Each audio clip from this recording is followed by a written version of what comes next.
Les gilets jaunes mobilisés en soutien à Olivier, le pompier de Bazas qui aurait été blessé par un projectile des forces de l'ordre lors de la manifestation du 12 janvier dernier.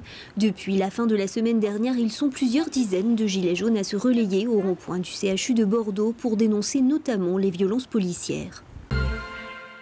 Le laboratoire départemental d'analyse et de recherche de Dordogne se réorganise un peu plus d'un mois après l'incendie qui a détruit une partie de ses bâtiments.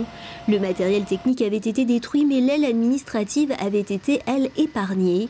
C'est donc cette partie du bâtiment qui va être aménagée au plus tard, d'ici début mars, pour accueillir 40 employés qui reprendront les analyses sur place, et ce, en attendant les travaux de reconstruction de l'ensemble du laboratoire. La mobilisation a permis aux 120 salariés du laboratoire d'éviter le chômage technique. L'origine du sinistre reste à ce jour inconnue, mais la piste accidentelle est privilégiée.